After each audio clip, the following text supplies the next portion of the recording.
Rasulillah. Assalamualaikum warahmatullahi wabarakatuh. Waalaikumsalam warahmatullahi wabarakatuh. Pertama, alhamdulillahirrahmanirrahim. Wabihi nasta'in ala umuri dunia waddin. Pertama, marilah kita selalu memuji Allah. Alhamdulillahirrahmanirrahim. Apapun situasinya, alhamdulillah. Menunjukkan kita ridha terhadap takdir Allah. Yang kedua, marilah kita mendoakan Rasulullah SAW. Allahumma sholli ala Sayyidina Muhammadin wa barik wa sallim. Mudah-mudahan dengan alhamdulillah dan dengan salawat kepada Rasulullah, apa yang akan kita bicarakan pada pagi hari ini mendapatkan keberkahan dari Allah Subhanahu wa Ta'ala.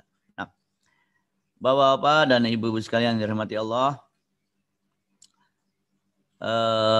hari ini kita akan membahas, memang judulnya bernuansa usul fikih yang terkadang agak membingungkan, tapi mudah-mudahan bisa difahami dan harus difahami.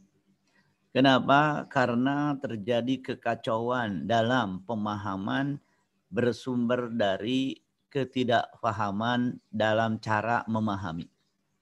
Seakan-akan memakai ayat, seakan-akan memakai hadis, bahkan menyebutkannya sunnah, padahal yang jadi masalah bukan sunnahnya, yang jadi masalah cara memahaminya. Kemudian hasilnya menjadi bermasalah karena cara memahami yang bermasalah.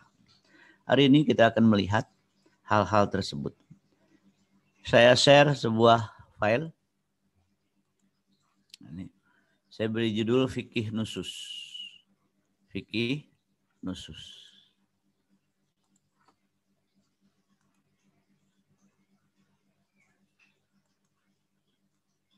Fikih Nusus, manhaj memahami Al-Quran dan Sunnah. Salah tulis itu. Nah, karena memang secara spesialis keilmuan, saya pribadi mengambil S2 dan S3-nya dalam bidang usul fikih. Jadi memang ini lebih ke spesialis keilmuan, yaitu tentang usul fikih. Nah, sebagai muqaddimah, mari kita bertanya, apakah dalam Quran atau Sunnah, sering disebut Quran Sunnah, apakah dalam Quran dan Sunnah ada teks yang berbunyi syarat puasa, syurutus shaum? Apakah dalam Quran dan Sunnah ada teks yang berbunyi rukun sholat, arkanus sholat? Atau bahkan apakah dalam hadis ada yang berbunyi kullu qardin jarra naf'an fahuwa riba? Setiap pinjaman yang mendatangkan manfaat adalah riba. Dipastikan tidak ada. Syurutus shaum tidak ada. Arkanus shalah tidak ada. Secara teks berbunyi langsung ya. Sama juga kullu qardin jarra naf'an fahuwa riba, itu hadis dhaif. Hadis dhaif. Kullu qardin jarra naf'an fahuwa riba. Hadis dhaif. Hadis dhaif. Apakah hadis dhaif langsung dibuang? Nanti dulu. Makanya dhaif langsung dibuang itu saya kira juga tidak tepat. Karena mereka yang mengatakan dhaif dan dibuang memakai kullu qardin jarra naf'an fahuwa riba. Dan ini bukan hadis. Hadisnya dhaif. Tapi yang ada adalah teks yang difahami. Teks yang difahami. Kalau begitu bagaimana cara memahami? Tadi kullu qardin jarra naf'an fahuwa riba adalah hadis dhaif. Tapi dari teks yang ada difahami maknanya benar. Maknanya benar. Sehingga kaidah itu ijma disepakati kullu qardin jarra naf'an fahuwa riba. Hadisnya memang dhaif. Akan tetapi dari hadis dan ayat lain memang maknanya seperti itu. Dan ulama sepakat bahwa itu menjadi ijma. Oleh karena itu, permasalahan kita adalah bukan Quran dan Sunnah saja. Tapi permasalahan kita bagaimana cara memahami. Saya melihat kekacauan fatwa, apalagi hadis tentang taat pemimpin, walaupun mukul kalian, walaupun ngambil harta kalian, itu dipermasalahkan hadis itu. Nanti di akhir sesi akan saya bahas masalah hadis itu. Bagaimana hadis itu dhaif, bagaimana hadis itu difahami, karena tidak bisa memahami satu hadis dari satu hadis. Nah, permasalahan kita adalah bagaimana cara memahaminya. Kenapa? Karena kalau cara memahami tidak tepat, menghasilkan kesimpulan tidak tepat. Terjadi kekacauan dalam pemahaman. Cara memahami. Seorang musda mulia yang mengatakan bahwa lesbi adalah halal berdasarkan Quran. Masalahnya bukan Qurannya, cara memahaminya. Cara memahami. Liberal yang mengatakan bahwa LGBT itu halal berkembali kepada ayat Quran. Masalahnya cara memahami. Cara memahami. Ayat hadirin rahimakumullah, jangan sampai memahami dilakukan dengan takalluf dan dilakukan dengan ta'assuf agar tidak takalluf dan tidak ta'assuf. Apa itu takalluf? Maknanya nggak begitu, tapi dipaksain. Bahasa orang sekarang cocok logi. Apa ta'assuf? Serampangan, nggak pakai manhaj. Pokoknya ke sini kalau kepentingannya ke kanan, kepentingannya ke kiri, iya gitu semua. Bagaimana cara memahami? Saya lihat ada beberapa fatwa kok jadi aneh. Masalah cara memahami. Masalah cara memahami. Jangan sampai pemahamannya takalluf. Nggak begitu sih maknanya, tapi dipaksain. Dicocok-cocokkan lah. Seperti, maaf, saya kasih contoh. Normalisasi hubungan dengan Israel yang dikhutbahkan oleh Sudais, Imam Masjidil Haram, mengatakan normalisasi hubungan dengan Israel memakai ayat, memakai hadis yang sebenarnya takalluf. Maknanya nggak begitu, tapi dipaksain. Sama juga ta'assuf yang serampangan. Bahkan tadi mengatakan taat pemimpin walaupun memukul kalian, walaupun masalahnya pertama hadis itu dhaif dan disepakati dhaif lagi itu hadis. Kenapa dipakai? Ada alasan lain. Makanya dhaif tidak langsung dibuang. Bagaimana ta'assufnya? Begini. Kalau hadis itu akan difahami seperti itu, maka dia akan bertentangan dengan ayat lain yang melarang kezaliman. Hadis itu membolehkan kezaliman, ayat lain melarang kezaliman. Ada apa? Berarti kan bagaimana cara memahami hadis itu? Tidak bisa difahami walaupun zalim tetap taat, nggak mungkin. La ta'ata li makhlukin fi ma'siyati khaliq. Kemudian bukankah Umar dikatakan oleh sahabat, Umar kata sahabat, kalau engkau melenceng dari kitabullah, kami akan luruskan kamu dengan pedang kami. Dari mana pemahaman? Makanya jangan takalluf, jangan ta'assuf. Kalau takalluf, kalau ta'assuf yang dihasilkan adalah fatwa hanya membahagiakan orang yang tidak beriman. Padahal karakter dakwah itu walau karihal musyrikun, walau karihal munafikun, walau karihal kafirun. Ini kok jadi terbalik. Padahal dakwah itu ruhama'u bainahum asyidda'u lal kufar. Tapi terbalik sekarang. Asyidda'u bainal mu'minin, ruhama bainal kufar. Ini gimana? Terbalik-balik. Maka harus jelas cara memahami. Para ulama sudah meletakkan cara memahami paling tidak dalam ilmu bernama usul fikih. Ini cara memahami. Al-Quran dan Sunnah sebagai bahan baku yang menjadi rujukan utama. Saya katakan utama karena nanti ada rujukan yang kedua. Second rujukan. Ada qiyas, ada ijma, ada yang lainnya.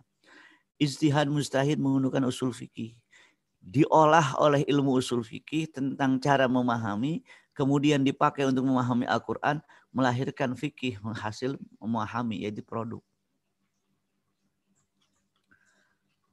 Kenapa fikih? Fikih itu lebih dalam dari fahmu. Kalau kita fahmu, kalau mereka fikhu. Mujtahid itu fikhu dalam. Kalau kita cuma fahmu doang. Kenapa? Nah, kita kan cuma bisa memahami kulitnya doang. Nah, jadi subhanallah harus ada ilmu baku. Ilmu baku ini sudah ada. Di zaman Rasulullah ada. Di zaman sahabat ada. Di zaman para tabiin ada. Dibukukan. Bukan di karang baru. Dibukukan oleh Imam Syafi'i dalam kitab Ar-Risalah. Jadi jangan menyangka bahwa usul fikih ini ilmu baru lahir kemarin, nggak ada. Tanpa usul fikih, tanpa cara memahami, bahaya.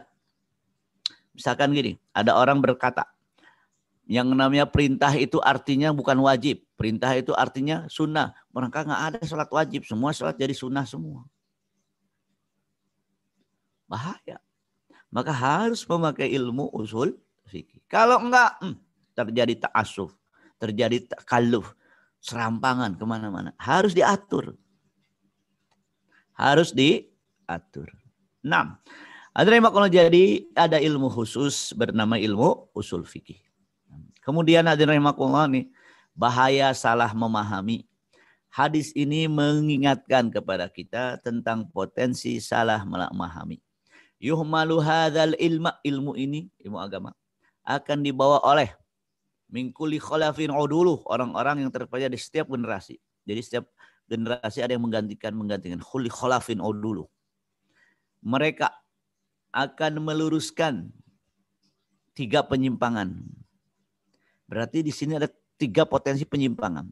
Pertama, tahriful ghalin, perubahan makna yang dilakukan karena melampaui batas. Tahrif itu merubah makna. Yuharifunal kalima ammawadhihi, tahriful ghalin. Karena dia keras beragama, akhirnya makna Al-Quran, makna sunnah dirubah. Yang kedua, takwilul jahilin, pemahaman yang dilakukan orang-orang jahil. Belum sampai derajat keilmuannya tapi sudah berpendapat. Yang ketiga, niat buruk, pemalsuan orang-orang batil. Jadi yang pertama karena melampaui batas dalam beragama. Yang kedua karena kebohongan. Yang ketiga karena niat buruk. Allah karena itu Rasulullah mewanti-wanti. Ini 3 potensi. Membuat manusia apa? Hadis disahihkan Albani itu. Kenapa saya mengambil Albani? Ya kalau disahihkan Albani udahlah selesai gitu. Tapi kalau didoifkan Albani masih ada masalah. Alhamdulillah. Melampaui batas. Efeknya merubah makna. Tahriful ghalin. Ini semua berbahaya. Maka harus ada cara memahami yang baku sehingga bisa dengan jujur memahami. Nah, sekarang apa itu fikih nusus? Yang dimaksud fikih nusus adalah memahami nas. Nas itu teks, Al-Quran dan Sunnah secara benar menurut kaidah-kaidah baku. Jadi kaidah itu dipelajari zaman dulu, ditulis, disepakati. Gitu. Memang ada yang tidak sepakat, tapi kebanyakan yang sepakat. Kita ini kadang-kadang tidak sepakat. Jadi kayaknya nggak sepakat terus, padahal sepakat. Jadi memahami kaidah bakunya sudah ada. Berabad-abad lagi sudah ditetapkan. Bahkan di setiap kuliah syariat itu ada ilmu usul fikih yang dipelajari. Baik di kuliah usuluddin atau bahkan di pesantren-pesantren dipelajari. Tiba-tiba zaman sekarang nggak mau dipakai ilmu usul fikihnya untuk memahami. Berantakan. Nah, hadirin rahimakumullah. Nah, memahami Al-Quran dan Sunnah baik secara tersurat, nason, au istidlalan, atau secara tersirat. Apa itu tersurat? Memahami kata, memahami Quran dan Sunnah dari kata yang menyusunnya secara tersurat. Secara tersurat. Memahami tersirat dari memahami kata, memahami bukan dari susunan hurufnya saja, tapi dari konsekuensinya. Nanti akan saya kasih contoh. Tersurat dan tersirat. Contoh tersurat kalau dalam bahasa Indonesia, misalkan. Seorang guru mengatakan kepada muridnya, kelas kotor. Artinya, kelas kotor, selesai. Tersurat. Tersirat, muridnya ngerti. Berarti bukan ngasih tahu kelas kotor, bersihkan kelas. Tersuratnya kelas kotor, tersiratnya bersihin itu kelas. Jadi kalau tersirat itu, oh kalau begitu, oh kalau begitu, oh iya ya, oh kalau begitu, oh apalagi. Dan kita bermasalah dengan mereka yang hanya ingin tersirat saja tanpa tersurat. Apakah ada kata akidah dalam Al-Quran? Tidak ada. Apakah akidah tidak ada dalam Al-Quran? Ada. Tersurat atau tersirat? Ya tersirat. Kenapa? Karena kalau tersurat nggak ada tulisan Al-Aqidah. Kok pentingnya akidah, Al-Aqidah nggak ada dalam Quran. Jadi jangan sampai hanya tersurat. Nggak ada. Saya bilang tidak ada atau tidak tahu ada. Kenapa? Mau tersurat apa tersirat? Tersirat ada, tersurat mungkin tidak ada. Seperti kalimat politik, as-siyasah nggak ada dalam Quran. Apakah ada dalam Quran as-siyasah politik? Ada. Kenapa? Ya kan Abu Bakar mengatakan kalau saya menghadapi masalah dalam mengurus negara, saya akan cari di Quran. Ada sebetulnya. Tersurat apa tersirat? Tersirat. Makanya jangan sampai terpaku tersurat saja. Ya mungkin yang paling gamblang. Apakah ada larangan memukul orang tua dalam Al-Quran? Tidak ada. Tersurat, tersirat ada. Menghardik aja nggak boleh, apalagi memukul. Hanya itu. Tersirat. Jadi jangan sampai tersurat. Nggak ada. Al-Quran tidak ada. Al-Hadis tidak ada. Ya kan ada tersirat. Ada tersirat. Kalau antum lihat, maaf. Perselisihan pendapat tentang. Saya kira perselisihan ini bukan masalah. Boleh tidaknya merayakan Maulid Nabi. Saudi yang mempunyai fatwa bahwa Maulid Nabi bid'ah menggunakan makna tersurat. Sedangkan Al-Azhar yang membolehkan, saya alumni Azhar, membolehkan memakai makna tersirat. Di antaranya, wa dzakirhum bi ayyamillah. Apa itu dzakirhum bi ayyamillah dalam surat Ibrahim? Ingatkan mereka tentang nikmat Allah. Bukankah kelahiran Nabi nikmat Allah? Kelahiran Nabi nikmat Allah. Kalau begitu, ayat itu menyuruh peringati itu Maulid Nabi. Secara tersirat. Apakah boleh? Boleh. Jadi kalau saya tersuratnya nggak ada. Rasulullah merayakan Maulid Nabi tidak ada. Nah itu menjadi masalah pelik lagi. Namun saya ingin mengisyaratkan saja bahwa dalam memahami itu tidak tersurat saja. Ada tersirat. Banyak sekali masalah tersirat. Apakah boleh pemimpin perempuan? Saya jadi ditanya ini pemimpin perempuan. Karena di Berau itu ya sekarang yang terpilih menjadi bupatinya perempuan. Perempuan tidak boleh memilih. Maaf. Kenapa Allah menceritakan tentang kerajaan Sabah yang dipimpin oleh perempuan yang sejahtera juga waktu itu?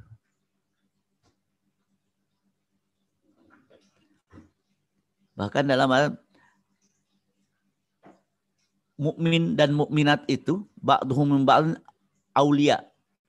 Berarti mungkin mukmin memilih mukminah, memimpin mukminah, atau mukminah memilih mukmin.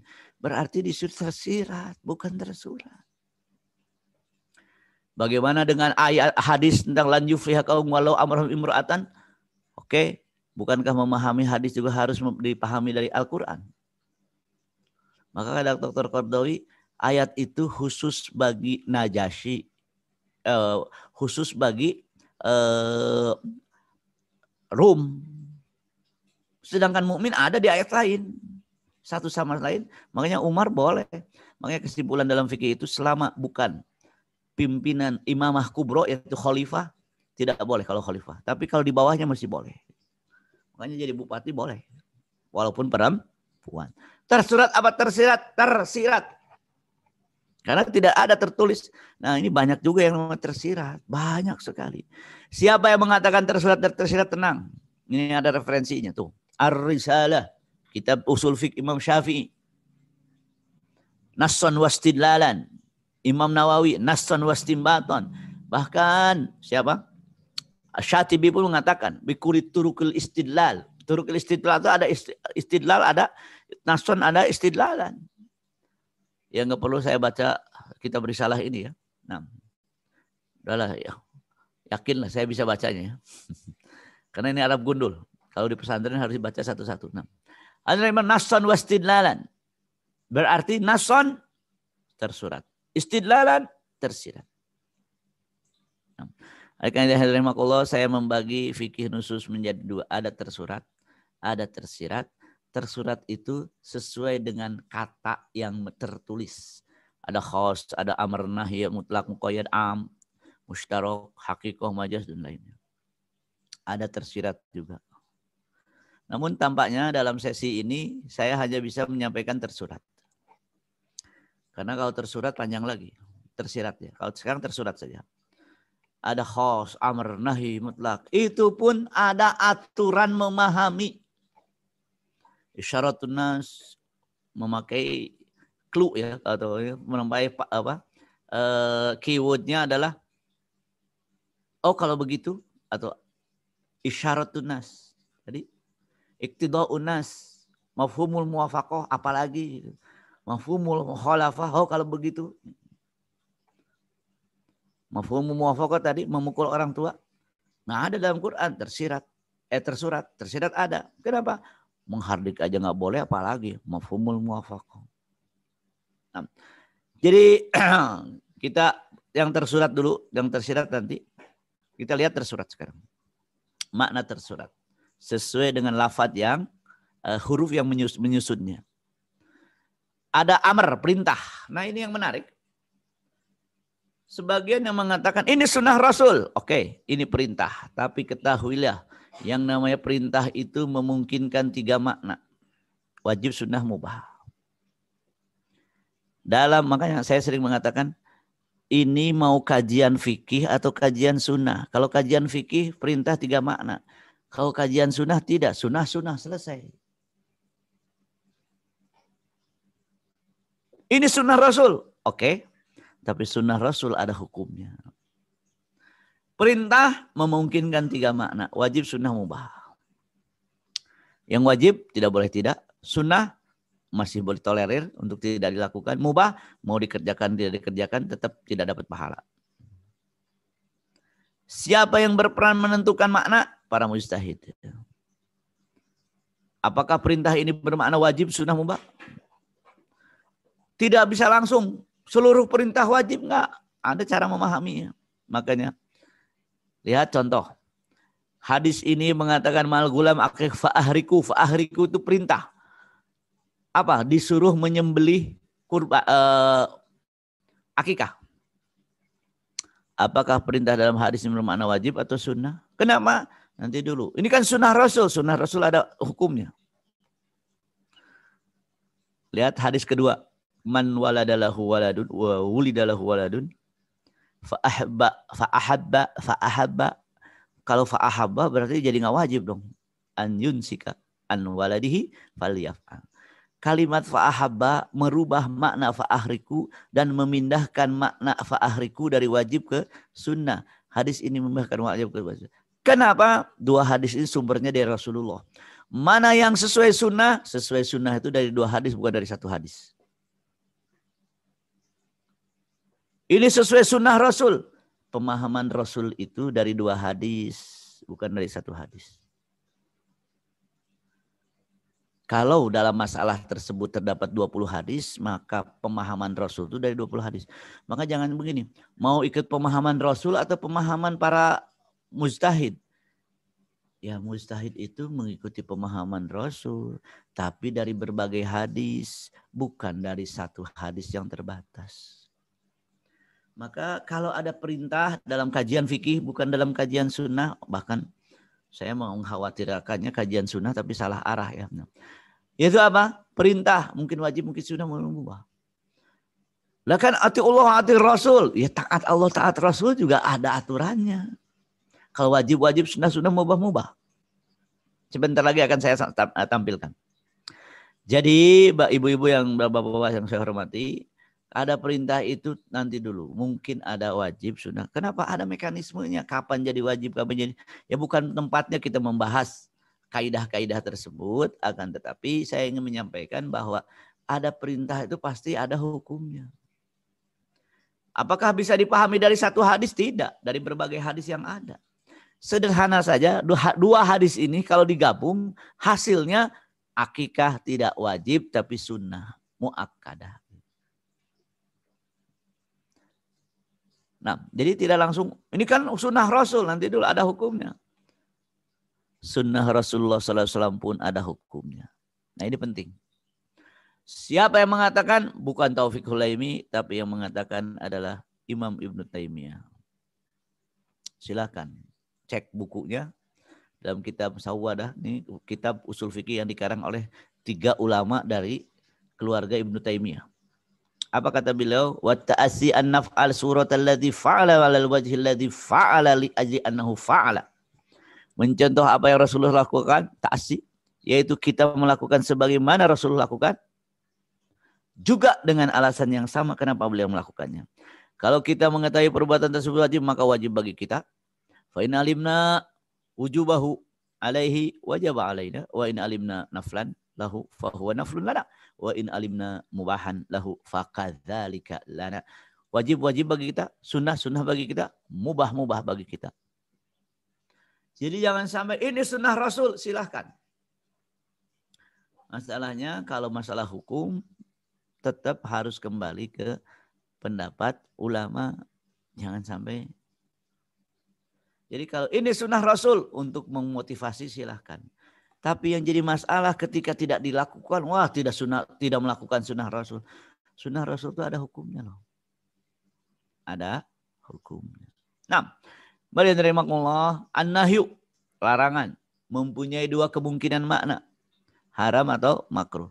Saya sering bertanya, apa hukum jual beli di masjid? Haram. Haram atau dilarang? Dilarang. Apa arti larangan? Nah, kenapa? Karena mayoritas ulama mengatakan tidak haram jual beli di masjid. Contoh, sallu fi marabidil ibil. Hadisnya jelas. La tusallu fi a'tanil. Jangan sholat di tempat unta. Jelas. Apa arti larangan? Nanti dulu. Hadis mengatakan, apakah larangan dalam hadis ini bermakna haram atau makruh? Lihat. Seluruh permukaan bumi boleh dipakai untuk sholat. Hadis pertama melarang di tempat unta, hadis kedua membolehkan karena tempat unta termasuk permukaan bumi. Berarti kontradiktif. Akhirnya kata Imam Syafi'i, sholat di tempat unta tidak haram tapi makruh. Menurut Imam Syafi'i. Menurut Imam Syafi'i. Jadi jangan sampai larangan haram, nanti dulu. Larangan itu Rasulullah melarangnya, melarang itu ada hukumnya.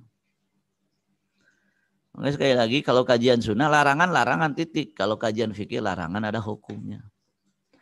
Yang menarik bagi saya, bid'ah pun ada hukumnya. Bid'ah pun ada hukumnya. Siapa yang mengatakan? Sekali lagi bukan Taufik Hulaimi. Taufik Hulaimi tidak berhak berpendapat. Yang berhak berpendapat para ulama. Imam Ibnu Taimiyah mengatakan Majmu'ul Fatawa. Wa ammal jama'atur ratibatu fi dzalik, ada fi dzaliknya, fa ghairu masyru'atin bal bid'at wa ghairu masyru'atin bal bid'atin makruhatin.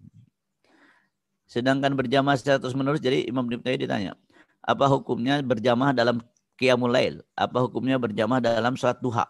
Kan sekarang ada yang mengatakan bid'ah, kata Ibnu Taimiyah. boleh disyariatkan, boleh. Tapi kalau terus-terusan jangan. Tidak disyariatkan, ghair masyru'ah, bahkan bid'ah, makruh. Kok nggak haram bid'ahnya? Ada bid'ah yang makruh loh.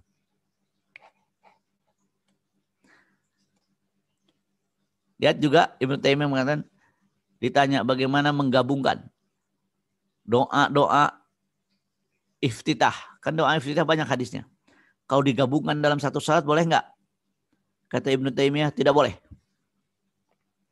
Menggabungkan beberapa riwayat dalam doa iftitah bukan sunnah. Bahkan bid'ah. Walaupun boleh. Berarti ada bid'ah yang dibolehkan. Bid'ah itu ada hukumnya. Ada yang boleh, ada yang makruh, ada yang haram. Tapi yang menarik lagi, ada yang berpahala. Loh, kok bid'ah berpahala? Makanya kita mau melihatnya pendapat siapa gitu loh. Pendapat siapa? Jadi bid'ah itu tidak ada riwayatnya. Rasulullah tidak melakukan. Sekarang begini. Apa hukumnya? Bukan apakah bid'ah. Apakah hukumnya? Bukan apakah sunnah. Baca Quran sebelum Jumatan. Saya kira banyak yang pada baca Quran sebelum Jumatan. Nggak ada hadisnya. Nggak sunnah. Boleh nggak? Pertanyaannya, masa baca Quran sebelum Jumatan jadi ke neraka sih, gimana sih ceritanya? Ya. Apa hukumnya puasa ke Selasa Kamis? Nggak ada Selasa Kamis. Yang ada Senin. Selasa Rabu. Yang ada Senin, Kamis. Larangan di salah satu Jumat atau Sabtu. Jadi kembali, bid'ah pun ada hukumnya. Kenapa? Karena cara memahami nggak serampangan begitu.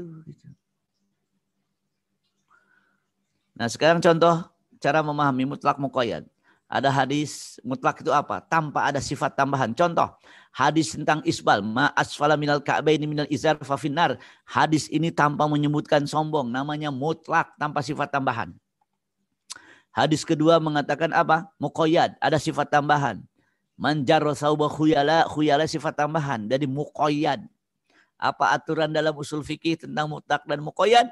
Tentang mutlak dan muqayyad, sesuatu yang tidak ada sifat tambahan digabung dengan ada yang sifat tambahan, maka kesimpulan hukumnya isbal karena sombong haram, isbal karena tidak sombong tidak haram.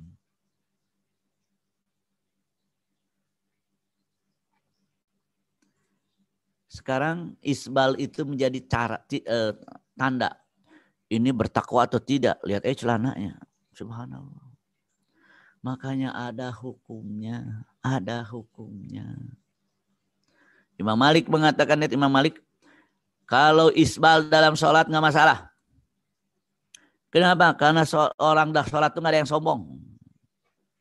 Sedangkan di bagian beberapa tempat ada orang imam ngegulung celana makmum dulu sebelum sholat. Subhanallah. Saya kira ini permasalahan gimana kita memahami. Bagaimana kita memahami. Yang tidak boleh adalah ketika kita tidak isbal di atas, kita tidak melakukan isbal, ya kan? Dan melihat pelaku isbal itu kayaknya udah ke neraka ya pasti. Gitu. Nggak bisa. Gitu. Nggak bisa seperti itu. Walaupun kita misalkan mengambil, udahlah saya mengambil pendapat yang mengatakan isbal itu haram, silakan. Tapi menganggap pelaku isbal, pelaku maksiat, itu juga masalah. Gitu. Karena maksiat itu dalam hukum yang disepakati. Dalam hukum yang tidak disepakati nggak bisa disebut maksiat. Gitu ya. Insyaallah. Al-am nih, mana umum? Ya, ini sekarang gambaran umum saja. Apa al-am? Apa bentuk am itu mencakup seluruhnya? Contoh. Apa saja bentuk umum? Kullu, jami'u, alif lam, innal insana, seluruh manusia kan. Permasalahan ada kecuali enggak? Kenapa? Biasanya setiap setiap makna umum itu ada kecualinya. Oleh karena ini harus dikrosilangkan dengan ayat atau hadis lain. Ini hadis fenomenal. Kullu bid'atin dhalalah. Setiap bid'ah sesat sudah. Pertanyaannya, kullu ini am.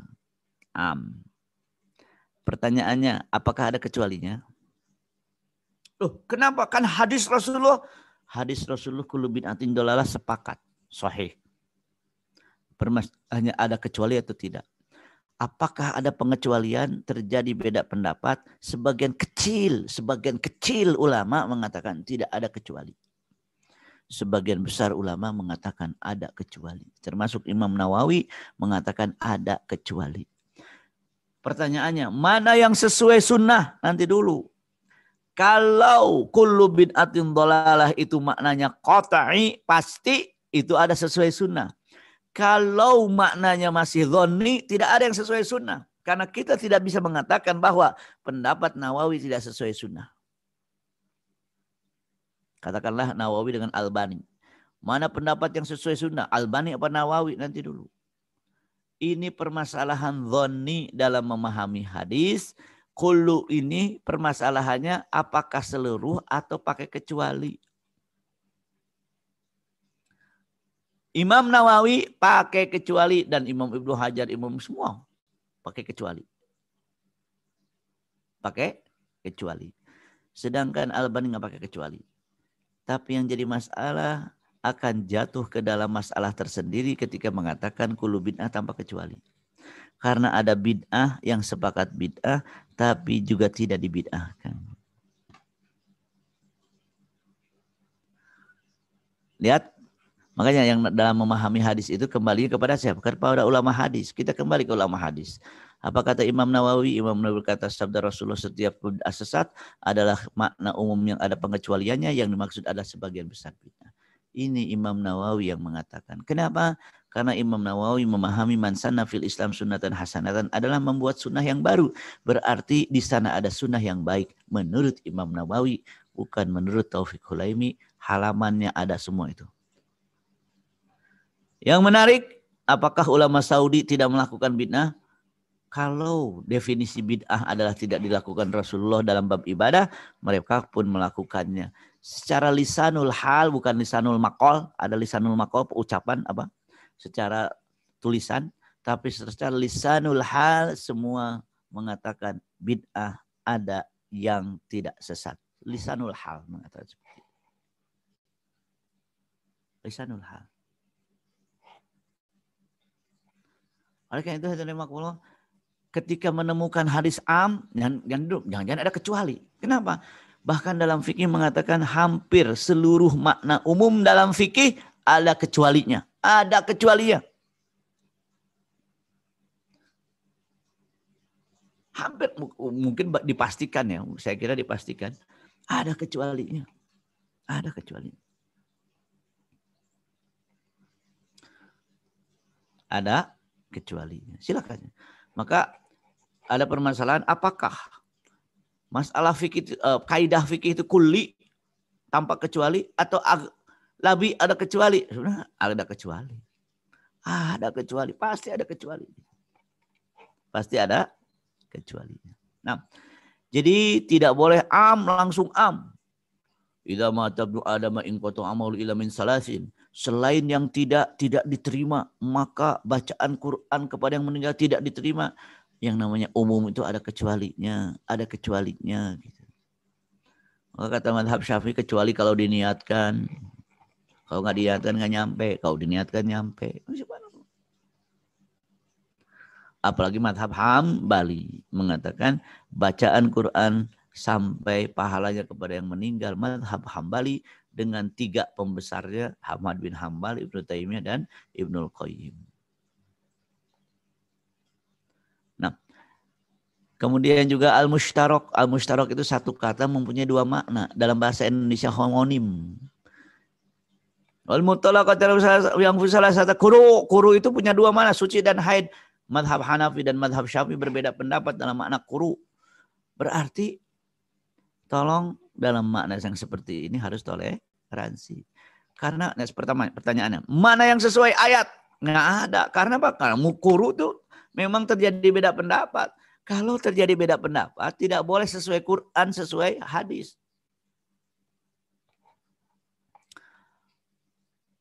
ayat yang mengatakan fatayammamu sha'idan thayyiba, tayamum itu dengan sha'id. Apa itu sha'id? Madhab Syafi'i mengatakan sha'id adalah debu. Yang lain mengatakan sha'id adalah hal yang sesuatu di atas permukaan bumi. Terus bagaimana maknanya? Nggak bisa. Sesuai hadis, sesuai ayat nggak bisa. Kenapa? Kalau terjadi beda pendapat dalam memahami ayat atau hadis tersebut, tidak bisa diklaim ini sesuai sunnah, ini sesuai ayat. Kalau terjadi beda pendapat, ya sudahlah. Menurut pendapat ustadz, menurut pendapat ulama tertentu. Jadi Syafi'i mengatakan suci, Abu Hanifah mengatakan haid. Mana yang sesuai ayat? Ya kan maknanya juga punya dua makna. Homonim. Bisa itu antara racun dan dapat kan itu. Banyak ya homonim. Satu kata lebih dari satu makna. Kira-kira ini lewat saja masalah iddah. Tadi perbedaan antara madhab Hanafi dan madhab Syafi'i. Kalau madhab Syafi'i berakhir di suci ketiga. Masuk ke haid keempat udah berakhir. Kalau madhab Hanafi berakhir ketika haid ketiga berakhir. Berarti jaraknya bisa 1 minggu itu. Antara madhab Syafi'i dengan madhab Hanafi. Kita lewat saja ini. Juga lamastumun nisa. Makanya dalam Quran itu ada hakikat, ada majaz. Al-masu itu secara makna kata hakiki menyentuh, tapi fikih dalam nggak ada menyentuh dengan tanpa syahwat. Akhirnya beda pendapat. Apakah makna hakiki, makna majazi, makna hakiki, makna majazi? Maka harus dilihat ini makna hakiki atau makna majazi. Jangan semuanya makna hakiki. Ini termasuk permasalahan apa hukumnya bersalaman dengan perempuan. Ada yang mengatakan haram, silakan. Yang mengatakan haram kan kalau pakai syahwat. Kalau nggak pakai syahwat nggak haram. Dalam madhab Maliki memang begitu. Nah yang tidak boleh adalah hadirin rahimakumullah merasa. Jadi cara memahaminya hanya makna hakiki saja tanpa makna majazi. Makna umum saja tanpa kecuali. Makna tanpa memakai mutlak dan muqayyad. Main hantem ayat nggak bisa begitu. Maka sekali lagi ada beda antara kajian sunnah yang terkadang hanya motivasi tanpa hukum dengan kajian fikih yang berpikir tentang hukum. Hukum itu untuk manusia secara umum. Manusia secara umum itu keimanannya nggak sama. Maka hukum itu dibuat untuk semudah mungkin.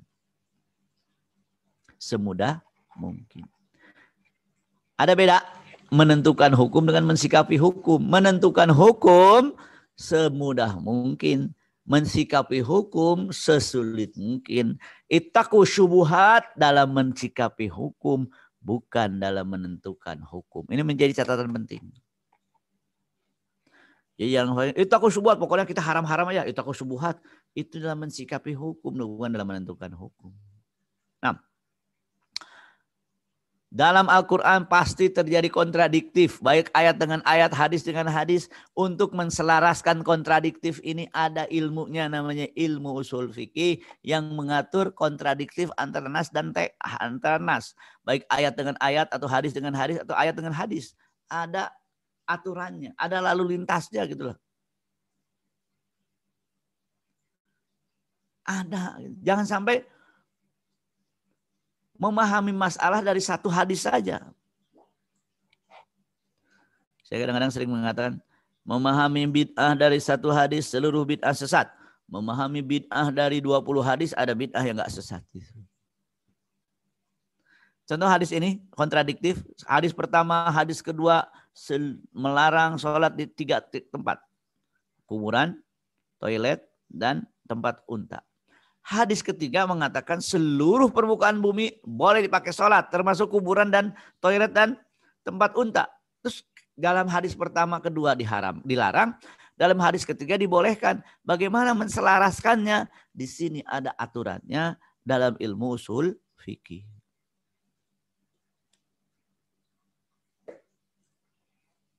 Dalam ilmu usul fikih. Oleh karena itu kita faham kenapa kita bertanya apa hukumnya. Tidak bertanya apakah sunnah. Karena panjang, kalau apa hukumnya panjang mekanismenya. Kalau apakah sunnah dikerjakan sunnah, tidak dikerjakan bid'ah, repot itu. Dan saya kira dalam beragama tidak begitu. Pengaruh kontradiktif melahirkan takwil. Nanti takwil ada nih fikih khusus kedua bab takwil. Umum dikecualikan. Makna wajib pindah ke mubah, ke sunnah. Makna haram pindah ke makruh. Kan karena kontradiktif semua itu. Pindah dari hakikat ke majas karena kontradiktif. Sekali lagi, makanya para ulama kenapa menghafal Quran, menghafal hadis, bahkan ratusan ribu hadis. Karena jangan sampai salah menyimpulkan karena salah entry informasi. Saya kasih contoh masalah kontradiktif. Hadis tentang meratakan kuburan. Rasulullah disuruh memerintahkan kepada Ali ketika Yaman. Kalau menemukan kuburan yang lebih dari ini, ratakan. Oke.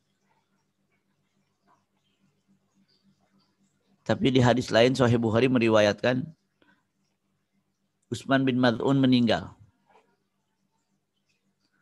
Utsman bin Maz'un meninggal di zaman Rasulullah. Diriwayatkan dalam Sahih Bukhari, kami anak kecil kalau mau mengukur siapa yang paling kuat, kami datang ke kuburan Utsman bin Maz'un, kami loncati. Yang meloncatinya berarti kuat, yang tidak meloncatinya berarti nggak kuat. Berarti tinggi kan kuburan Utsman bin Maz'un dan ada zaman Rasulullah. Bagaimana menggabungkan dua hadis ini? Kontradiktif. Satu disuruh diratakan, di zaman Rasulullah masih bagaimana? Mana yang lebih nasakh masukh tidak diketahui. Mana yang lebih kuat sama-sama sahih. Terus bagaimana?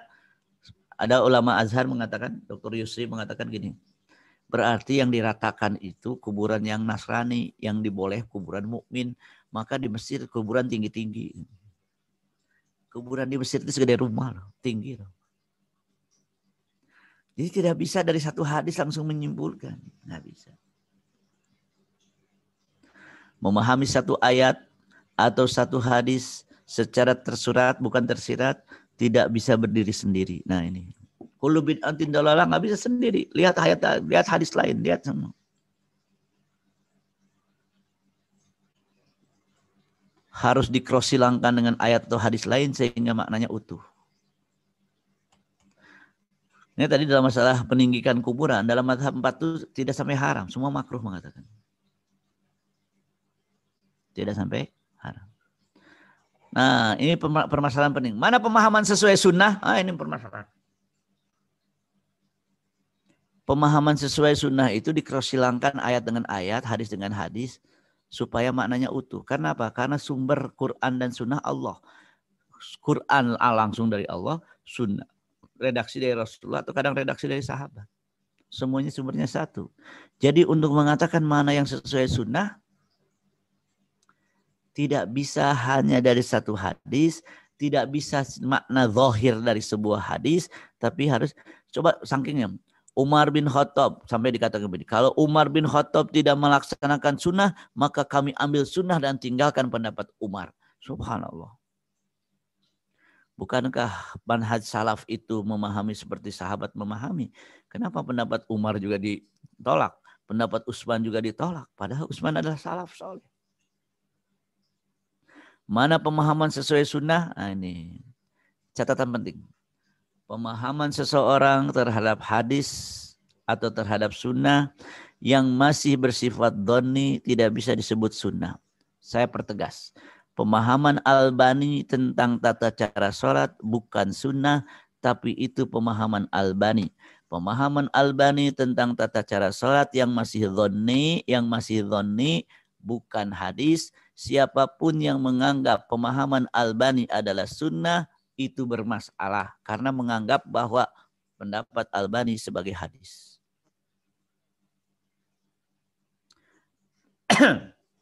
Lihat, pemahaman seseorang terhadap hadis atau sunnah yang masih dhonni tidak bisa disebut hadis atau sunnah. Jadi itu pemahaman Albani tentang tata cara sholat. Karena kalau kita tulis pemahaman Ibnu bin Baz tentang tata cara sholat, nggak bisa.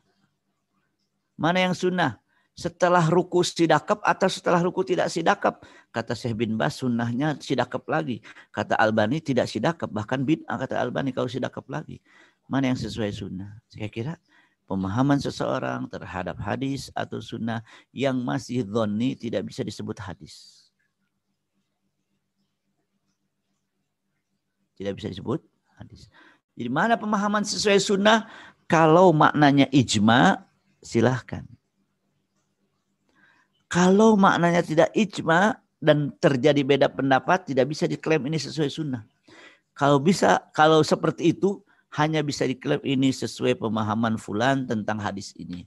Ini sesuai dengan pemahaman fulan tentang hadis sunnah, tentang sunnah ini. Jadi bukan, udahlah kita ikut pendapat Nabi saja. Kalau yang ijma silahkan, sholat wajib pendapat Nabi, puasa wajib pendapat Nabi. Tapi tata cara sholat bukan pendapat Nabi dong. Kenapa?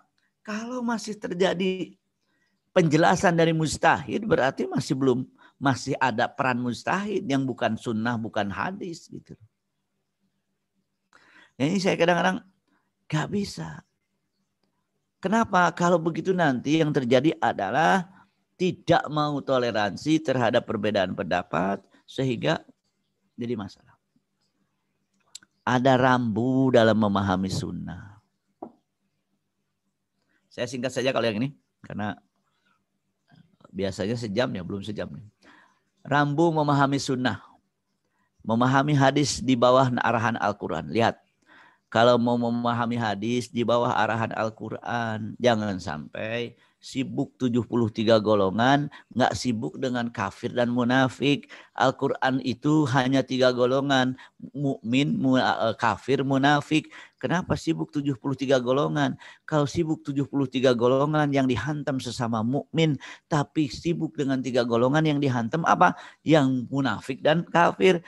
Kenapa kita tidak membaca ayat asyidda'u alal kufar ruhama bainahum, yang terjadi 73 golongan, asyidda'u alal mu'minin ruhama bainal kufar?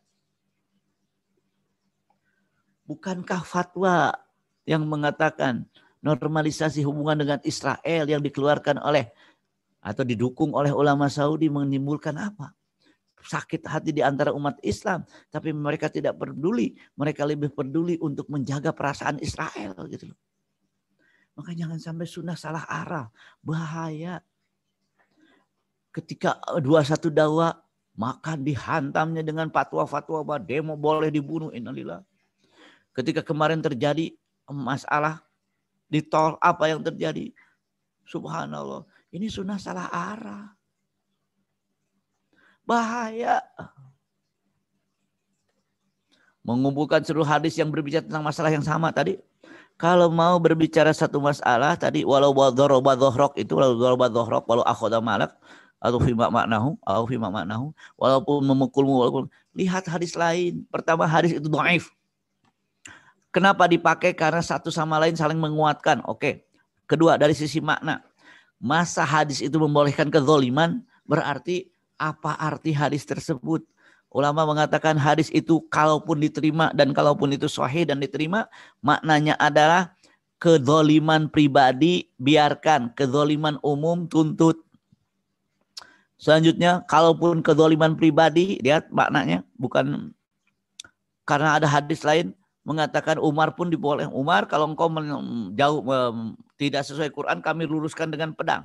Berarti dalam hal itu maknanya adalah kalau dipermasalahkan bisa menimbulkan masalah yang lebih rumit, maka nggak usah dimasalahkan. Maksud dari hadis bukan taat pemimpin total.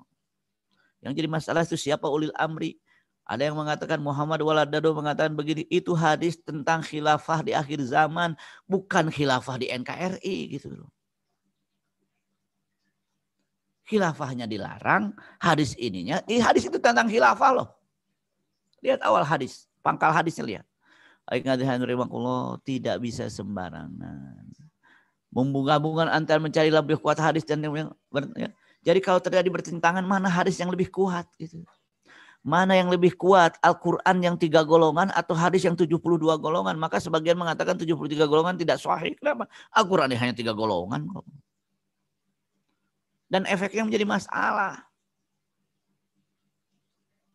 Memahami hadis dalam nuansa sebab wurud, situasi yang meliputi maqasidnya. Jadi ada hadis mengatakan safar sendiri setan, safar berdua setan. Maksud hadis gimana?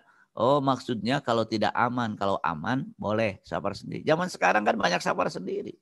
Kalau menerapkan hadis tanpa melihat asbabul wurud, tanpa melihat maqasidnya berbahaya. Sekarang kadang-kadang memahami hadis tanpa maqasid juga. Nanti bab maqasid lain lagi. Membedakan antara wasilah dan berubah dan tujuan bertetap. Contoh, apakah bekam itu sunnah? Kalau bekam sunnah, jangan mengatakan kedokteran tidak sunnah. Kenapa? Yang jadi tujuan itu sehat. Wasailnya silakan berubah. Jadi katakan kepada para dokter, Anda melakukan wajib kifayah. Karena hukum jadi dokter itu wajib kifayah. Kemarin saya mendengar dari seseorang, Ibnu Jauzi mengkritik kenapa. Di zamannya ada orang mau melahirkan tidak bisa ditolong oleh dokter muslim. Kenapa? Karena yang dokter yang ada yang kafir dan laki-laki.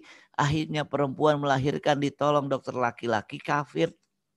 Kenapa? Karena para yang muslimnya nggak mau menjadi dokter, dianggap dokternya sudah bukan bagian dari syariat, bahaya. Apalagi dengan gerakan tibun nabawi yang kadang-kadang tibun nabawi silakan, tapi tidak boleh mengatakan kedokteran bukan tibun nabawi. Kenapa? Mana wasilah, mana tujuan. Wasilahnya sehat. Mau alat apapun terserah.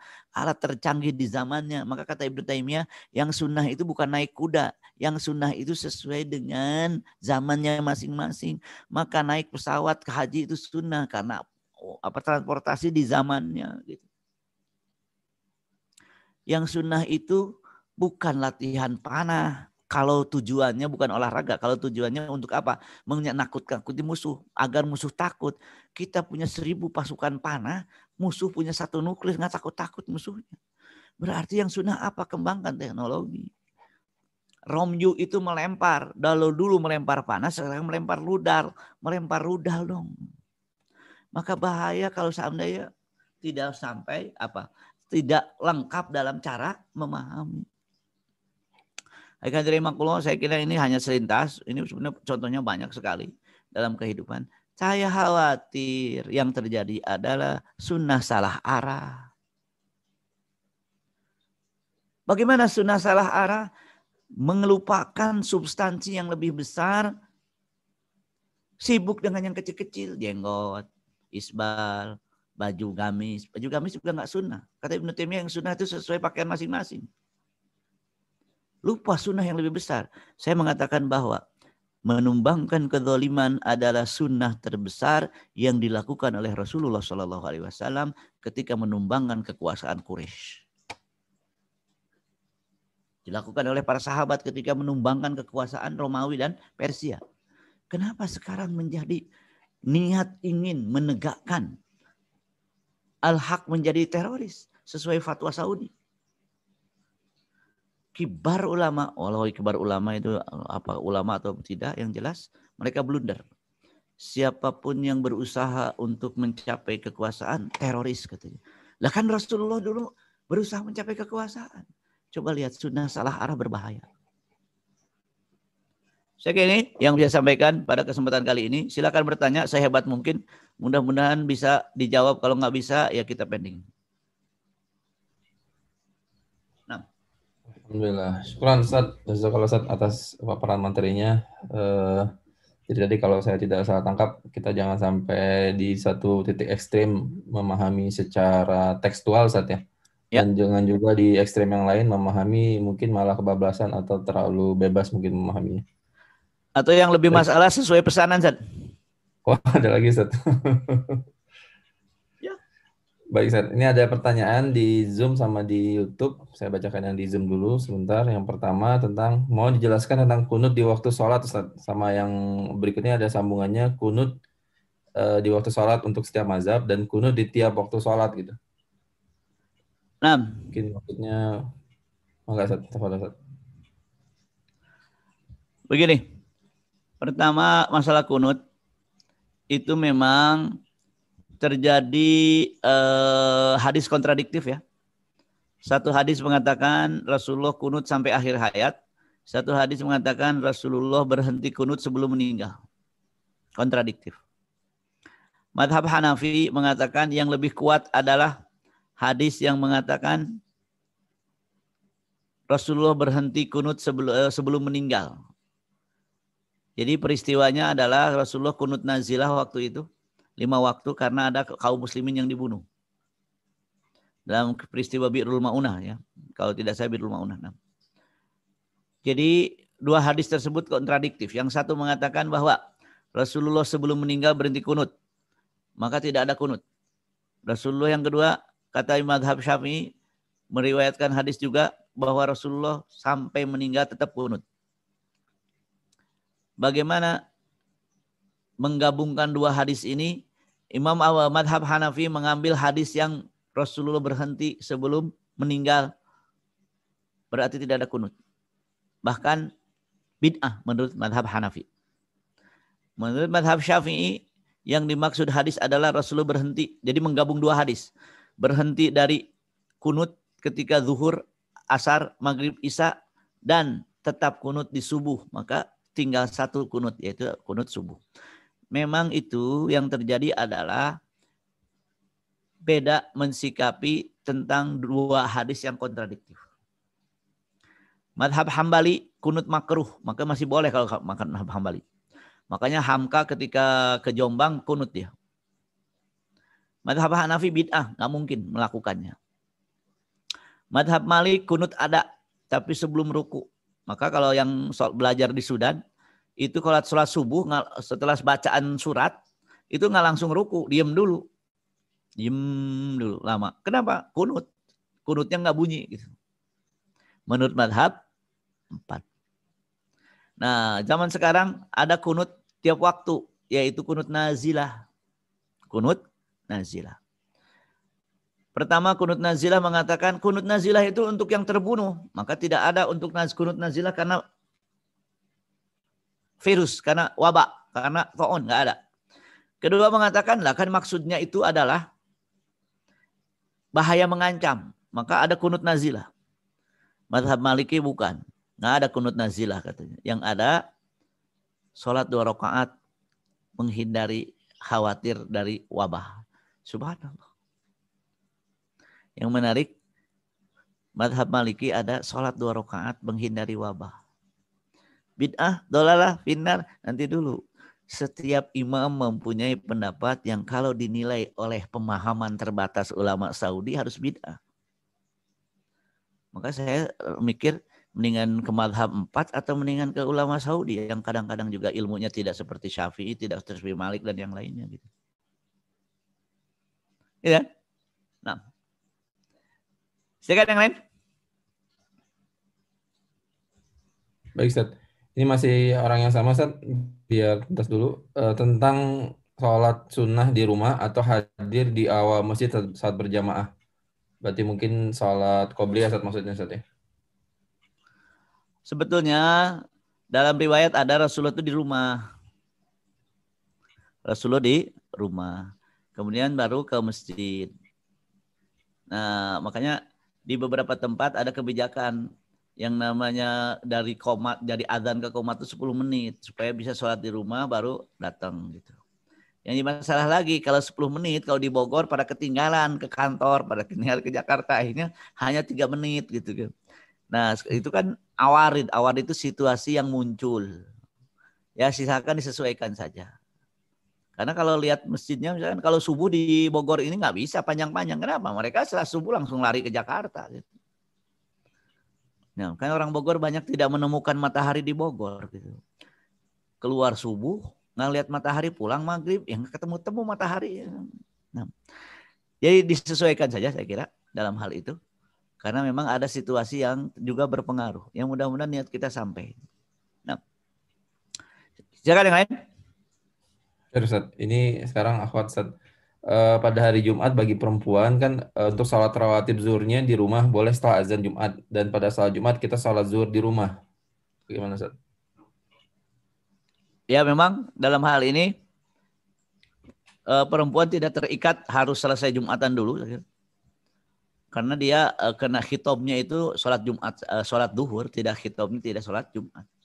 Jadi boleh-boleh saja gitu. Tidak mengikuti harus Jumatan selesai atau tidak. Dia kena khitomnya itu kena apanya perintahnya itu ya sholat duhur bukan sholat Jumat.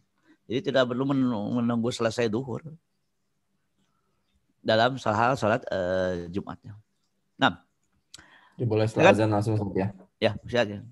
Baik, yang berikutnya Ustaz, bagaimana dengan wanita yang belum mandi junub lalu haid Ustaz? Apakah masih wajib mandi atau tidak? Begini, kalau dalam hal ini saya melihat pendapat Syekh bin Baz ya, menurut saya menarik. Beda junub dengan haid. Kalau beliau ya, tapi saya tampaknya dalam hal ini lebih setuju. Gini, yang dilarang kan junub bukan haid katanya. Loh, gimana bedanya? Yang dilarang itu kapan junub wajib mandi. Kalau setelah haid baru wajib mandi, bukan ketika haid kan. Nah, berarti ada dua kan? Satu ada junub, ada haid. Satu ada junub, ada haid. Kalau begitu mandi karena junub, setelah selesai haid nanti mandi karena junub lagi. Jadi yang dibedakan antara junub dan haid gitu loh. Berarti mandilah orang junub dia.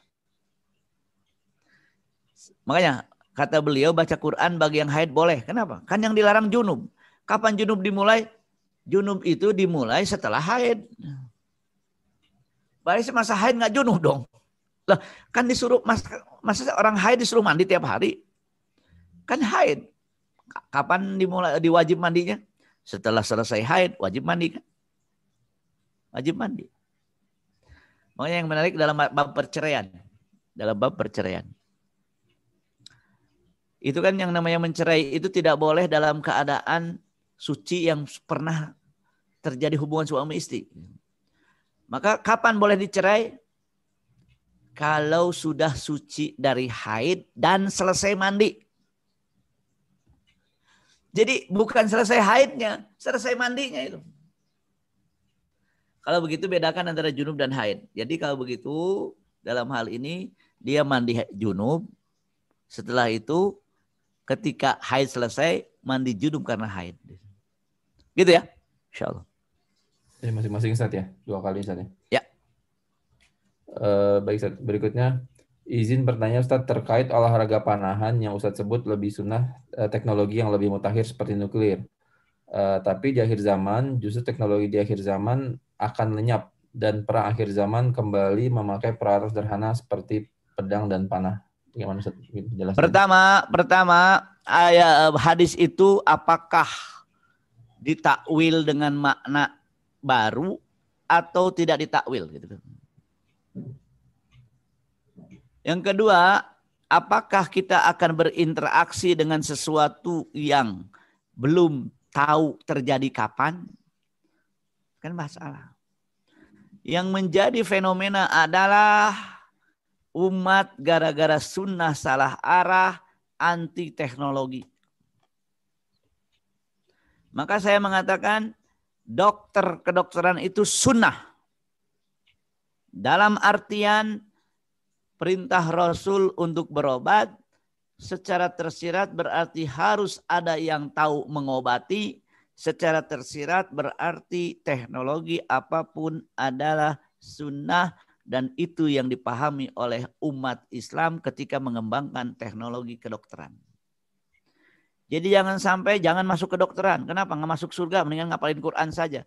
Satu hari kita akan menemukan situasi kesulitan mencari dokter yang mukmin yang bisa dipercaya informasinya. Bahaya sunnah salah arah seandainya digiring umat ini hanya masuk surga dengan hal-hal yang kan kita ini hidup bukan di akhirat saja, dunia akhirat. Jadi kapan terjadi wallahu a'lam. Masa kita persiapan sesuatu yang belum kapan terjadi? Yang harus kita persiapan adalah yang di hadapan mata. Makanya kita harus memahami maqasid syariah sehingga memahami sunnah pun memahami hadis ayat pun dari konteks maqasid syariah. Turhibu nabihi aduwallah, bikin musuh takut. Ya kalau kita latihan panah musuhnya nggak takut-takut juga gitu. Makanya apa hukumnya belajar nuklir? Apa hukumnya belajar ahli kimia? Itu bagian dari penting dari Islam semua. Jangan sampai dipotong gara-gara sunnah salah arah, akhirnya belajar bekam. Jadi jangan sampai anak kita merasa nggak masuk surga nih jadi dokter, dunia doang. Nggak. Pemahaman seperti itu tidak ada karena ulama terdahulu yang mengembangkan teknologi itu umat Islam itu. Teknologi dimulai oleh umat Islam. Berarti pemahamannya bukan sunnah salah arah gitu. Nah itu. Gitu ya. Bahaya loh. Saya mengatakan ini bahaya. Seharusnya kita kembali semangat anak-anak kita sekolah untuk kalau mau jangan misalkan hafal Quran berat udahlah 5 juz tapi dia jadi teknokrat, dia jadi apa terserah. Bukan katakanlah kan ada skala prioritas. Yang memang bakatnya di hafalan Quran silahkan. Tapi yang bisa menggabungkan antara hafalan Quran dengan teknologi silahkan. Yang nggak bisa prioritas. Karena hafalan Quran itu yang berat bukan menghafalnya, menjaganya. Kita setoran lancar, jaga setoran yang nggak lancar kan masalah. Nah itu. Karena itu saya melihat jangan sampai salah arah. Ini bahaya kalau salah arah, bahaya. Saya melihat sunnah salah arah menghasilkan orang kafir yang bergembira. Habis kita. Habis kalau nggak begitu. Oleh karena itu rahimakumullah, silahkan bekam, silahkan Tibun Nabawi. Tapi jangan membatasi. Gitu ya. Nah, jadi jangan sampai kayak dunia doang dia belajar nuklir lah. Orang itu banyak ya. Bahkan dalam riwayat banyak sekali yang bermasalah yang masuk surga itu banyak yang berjuang untuk menegakkan agama Allah loh. Dengan berbagai bentuknya. Gitu ya. Insyaallah. Ustaz, yang berikutnya Ustaz, dari mana kitab atau buku yang supaya kita bisa mengetahui Ustaz mana fikih perintah itu wajib, sunnah, mubah, dan mana fikih yang sifatnya itu larangan, haram atau makruh. Khawatir selama ini kurang tepat dalam memahami hadis. Mungkin ada usulan referensi bukunya Ustaz. Begini, seluruh buku fikih ya, bukan kajian sunnah. Seluruh buku fikih berbicara seperti itu. Maka kalau antum membaca hadis silahkan. Setelah itu untuk masalah fikih kembali ke buku fikih. Karena buku fikih akan menjelaskan hukum-hukumnya. Saya pernah diprotes. Ustadz, nggak usah kajian fikih itu ikhtilaf. Kajian sunnah saja, kajian sunnah tidak ikhtilaf. Saya bilang yang jadi masalah pendapat Ustadz antum jadi sunnah. Kalau pendapat Ustadz antum jadi sunnah ya bukan sunnah lagi. Saya bilang. Betul lah kira-kira. Yang terjadi pendapat ustadznya jadi sunnah. Termasuk pendapat Albani jadi sunnah. Itu bahaya. Maka kalau baca hadis kembali untuk fikih kembali kepada buku fikih. Baca hadis untuk akidah kembali buku akidah. Baca hadis Riyadhus Shalihin jangan Riyadhus Shalihinnya saja, lihat sarah Riyadhus Shalihin. Karena kalau baca Riyadhus Shalihinnya saja nanti pada bingung juga. Harus melalui pemahaman para ahli hadis. Gitu ya. Apalagi lewat terjemah. Saya lihat yang terjemah juga kadang kejar tayang ya sudah lah. Pokoknya terjemah jadi bahasa Indonesia benar nggak benar urusan kedua gitu. Nah, gitu ya. Semua buku fikih akan berbicara tentang hukum seperti itu. Nah, maka kajiannya fikih. Silakan yang lain. Baik Ustaz. Alhamdulillah nih tadi nyinggung tentang Riyadhus Shalihin sekaligus info pada para jamaah juga kita sedang bahas sedang mengadakan kajian tentang Riyadhus Shalihin ya. Sudah pertemuan ke-20 Ustaz kalau nggak salah. Masya Allah. Pelan-pelan kita kupas. Baik, yang berikutnya bagaimana Ustaz menyikapi orang-orang yang sedang puber manhaj Ustaz? Ini istilahnya puber manhaj. Fenomena yang ada, fakta menunjukkan kebanyakan mereka mengatasnamakan kembali kepada hadis dan sunnah. Padahal itu pendapat mereka. Bahkan ulama yang sering menjadi rujukannya ketika berbeda pendapatnya justru disesatkan malah. Ya begini, saya dalam Facebook itu waspada sunnah salah arah. Di antaranya tidak membedakan mana yang pasti, mana yang tidak pasti, mana yang qat'i, mana yang dhonni. Mereka salah dalam hal tidak membedakan mana yang dhonni, mana yang qat'i.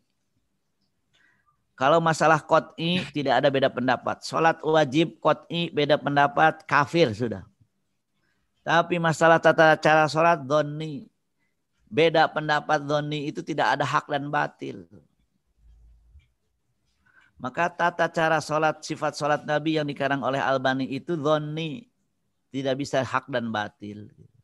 Ya memang saya kira dalam manhaj salah. Manhaj sunnah itu benar, tapi memahaminya jangan salah. Apalagi salah arah, apalagi diarahkan. Bahaya diarahkan. Coba mari sedikit berpikir dengan saya. Sunnah terbesar itu jenggot panjang atau berjuang menghancurkan kezaliman? Kalau jenggot panjang itu masih dhonni. Masih dhonni. Karena madhab 4, jenggot itu boleh dipotong. Madhab 4. Boleh dipotong. Pertanyaannya, mana lebih alim yang mengatakan boleh dipotong atau yang mengatakan tidak boleh dipotong? Madhab 4. Sepakat. Apakah disesatkan madhab 4? Saya jadi ragu, mungkin yang menyesatkan yang sesat gitu loh. Doni. Nah, kembali. Yang pasti secara mutawatir Rasulullah berjuang menghancurkan kezaliman Quraisy, Romawi, Persia. Kenapa tidak jadi sunnah? Kenapa fatwa Saudi mengatakan bahwa yang berjuang mencapai kekuasaan adalah teroris? Fatwa terakhir dari fatwa Saudi mengatakan al-husul alal hukmi, berusaha mencapai kekuasaan teroris. Subhanallah. Saya bilang ini, kalau itu bukan sunnah salah arah, sunnah diarahkan. Bahaya. Gitu ya. Silahkan lihat. Oleh karena itu dalam Al-Quran, dalam hadis, dalam fikih itu ada diterima akal sehat. Kan nggak mungkin akal sehat nggak nerimanya. Ini gimana sih? Nggak mungkin. Di antara akal sehat mengatakan nggak mungkin sunnah menguntungkan orang kafir, nggak mungkin. Fatwa Albani yang mengatakan wahai Palestina, tinggalkan Masjidil Aqsa seperti Rasulullah meninggalkan Masjidil Haram, hijrah ke Madinah. Kalian juga harus hijrah. Biarkan Masjidil Aqsa, nanti kita kuasai lagi. Saya bilang, subhanallah. Tidak ada sunnah yang menguntungkan orang-orang yang tidak beriman ketika mereka memusuhi yang beriman. Karena Israel itu jelas memusuhi. Bukankah tanah Palestina ada wakaf yang diberikan oleh Umar bin Khattab ketika menaklukkan, dan dalam aturan para penakluk sebuah daerah itu memiliki tanah tersebut. Tanah tersebut tidak dibagikan oleh Umar tapi menjadi wakaf kaum muslimin, maka siapapun mengambil wakaf kaum muslimin harus dikembalikan. Bukan kayak fatwanya Albani. Albani nggak paham dalam hal ini. Nah maaf, saya terlalu keras dalam hal ini karena terlalu keras juga mereka memfatwakan ke orang lain. Padahal dalam kondisi kesalahan. Gitu ya. Insya Allah. Silakan yang lain. Halo, Mangga.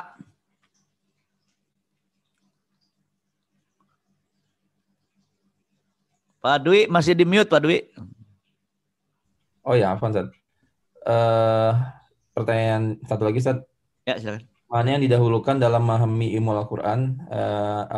Mana yang didahulukan dalam memahami ilmu? Dalam hal ini Al-Quran, hadis, qiyas, dan lain-lain. Apakah yang tersurat dahulu atau yang tersirat dahulu agar tidak gagal memahami dengan baik dan benar? Begini, memang kalau dalam kondisi kontradiktif tersurat didahulukan. Tapi kalau ada tersirat nggak bisa diremehkan gitu. Nggak bisa diremehkan. Kalau terjadi kontradiktif tersurat tersirat, ya tersurat didahulukan. Akan tetapi Sangat jarang kontradiktif antara tersurat dan tersirat. Justru lebih selaras. Yang namanya mafhumul muwafaqah itu selaras. Contoh gini. Hadis dalam Riyadhus Shalihin, saya juga ngajar Riyadhus Shalihin. Cuman nasihat saya, cari sarahnya, jangan baca sendiri. Cari sarahnya. Dalam Riyadhus Shalihin mengatakan seseorang santai di surga. Ketika ditanya, kenapa Anda santai begini? Dulu saya ada pohon ngalangin jalan, saya luruskan pohon tersebut sehingga tidak ngalangin jalan. Karena itu saya masuk surga. Kasratut turuk amal khair judulnya itu. Tersurat kan? Bagaimana tersiratnya? Berarti kalau anggota DPR mengadvokasi jalan jadi mulus, masuk surga juga dong. Kira-kira begitu gak mananya? Jadi harus lebih besar lagi mananya. Berarti mananya kita cari pohon tumbang. Nyari pohon tumbangnya gimana? Salah. Maknanya harus diperluas. Gitu. Itu namanya mafhumul muwafaqah yang tak jarang terjadi kontradiktif. Gitu. Kalau terjadi kontradiktif, tersurat yang didahulukan. Contoh terjadi kontradiktif. Musdah Mulia mengatakan lesbi halal. Berdasarkan ayat Quran. Zuyina linnas hubus syahawati minan nisa. Anas laki perempuan. Dihiasi mencintai perempuan. Berarti menurut ayat ini laki-laki senang perempuan. Perempuan senang perempuan berarti lesbi halal. Kira-kira masuk akal nggak? Oke. Makna tersirat. Tapi bertentangan dengan makna tersurat. Yang mengharamkan hal tersebut. Itu iya. Jadi ketika terjadi kontradiktif dengan ayat yang sharih, maka makna tersirat digugurkan. Tapi kalau tidak terjadi, ya jangan diabaikan. Gitu. Memang ada aturannya. Nah, gitu ya, insya Allah. Alhamdulillah. Baik, Ustaz. Insya Allah nanti kita adakan sesi kedua, Ustaz ya, buat ngebahas yang tersirat tadi, Ustaz ya. Baik, Ustaz. Mungkin sudah jam 6.43 ini, udah hampir 9 menit. Alhamdulillah para jamaah. Syukur Ustaz, jazakallahu khair atas paparan materinya dan penjelasan dari semua pertanyaan yang diajukan oleh jamaah. Para jamaah juga terima kasih sudah hadir dalam kajian Zoom ini, baik yang di Zoom maupun yang di YouTube. Dan juga terima kasih sudah berpartisipasi dalam pertanyaan untuk memperkaya pemahaman kita. Insyaallah kita adakan lagi di bulan depan, nanti diinfokan lagi jadwalnya. Kita akan bahas sesi kedua. Tadi Ustadz belum menjelaskan tentang yang makna tersirat, Ustadz ya. Ini butuh waktu khusus tersendiri. Insyaallah nanti kita atur lagi waktunya.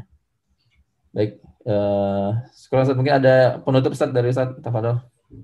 Bapak-bapak dan ibu-ibu yang dirahmati Allah, maaf saya sering mengatakan masalah sunnah salah arah karena yang terjadi adalah hasil yang dihasilkan umat dirugikan. Tidak peduli dengan perpecahan, tidak perlu dengan persatuan. Padahal Ibnu Taimiyah mengatakan lebih baik mengalah dari pendapat yang kita anggap kuat daripada pecah belah. Tarkul mustahab mustahabun ta'lifan lil qulub, al-ijtima'u al-mafdul khairun min tafarruq al-fadil. Itu nasihat-nasihat Ibnu Taimiyah yang mengatakan tolong dalam perbedaan pendapat jangan sampai hati berantakan. Sekarang kita hati berantakan. Yang repotnya ketika umat berhadapan dengan orang kafir, justru mereka mendukung orang-orang yang tidak beriman gitu. Kasus Israel dengan fatwa Saudinya, kasus fatwa Hayat Kibar Ulama kemarin yang namanya siapa seorang yang mengaku sunnah itu yang benar, yang salah, yang meninggal 6 orang itu, jadi bingung orang. Berarti memang di sana ada sunnah salah arah yang harus kita hati-hati. Nah, barakallahu li wa lakum. Assalamualaikum warahmatullahi wabarakatuh. Waalaikumsalam warahmatullahi wabarakatuh. Sekali lagi syukur Ustaz, jazakallahu khair. Para jamaah kita akhiri dengan sama-sama baca doa untuk majelis ya. Subhanallah. Subhanakallahumma bihamdika asyhadu an la ilaha illa anta astaghfiruka wa atubu ilaik. Sampai ketemu lagi insyaallah di kajian berikutnya. Assalamualaikum warahmatullahi wabarakatuh. Waalaikumsalam.